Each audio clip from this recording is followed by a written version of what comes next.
Africa must unite. But Africa is not going to unite because of the number of seminars and symposia that we hold. No, not at all. We have held enough symposia, we have had enough workshops about uniting Africa. But what I begin to see is that the masses of Africa are beginning to rise and making demands of their leaders. Have you ever asked why this continent has always been attractive to other civilizations? What is it that so many years ago, before the white man came into this continent, what is it that the Arabs saw? Because the Arab was here. We never talk about it. The very first people to go into the eastern coast of Africa were Arabs. And they enslaved Africans. We never talk about it loudly for purposes of political correctness. What is it that they saw? What is it that the Europeans saw in 1884 that Africa was carved out? What did the Germans want in Namibia? What did they want in Dahomey? What did they want in Rwanda, Urundi? The Germans who are in Germany, why did they want to come here? Have you ever asked that question? Have you ever asked yourself why little Portugal wanted Angola, why they wanted Guinea-Bissau, why they wanted Mozambique? What did they want here?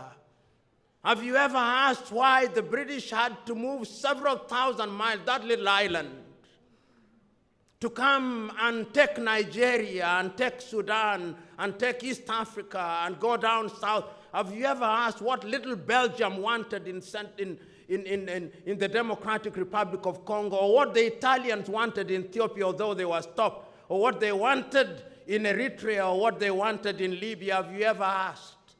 Africa has resources.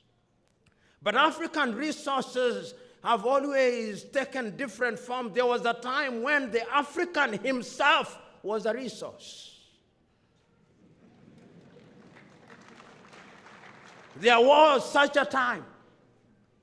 And it's not even that can be talked about in historical terms. As I talk to you now, slavery is back alive and well in Libya. Africans are being enslaved as I talk now, and being sold in Libya to Europe as I talk now.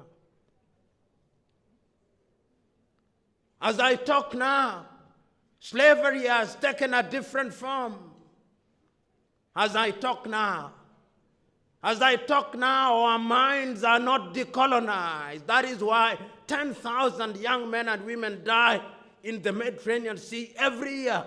We are not counting those who die in the desert. We don't, because we don't know. The question is, how will we solve it when our little countries believe that there is something called sovereignty? When a little country whose GDP is no more than $2 billion also has a president, with a cabinet, with a parliament, which is bicameral, with embassies all over the world, and the country, the president of that country with a GDP of $2 billion enters into a bilateral meeting with the president of China. And you say that all nations are equal. If there was ever a joke, that is one.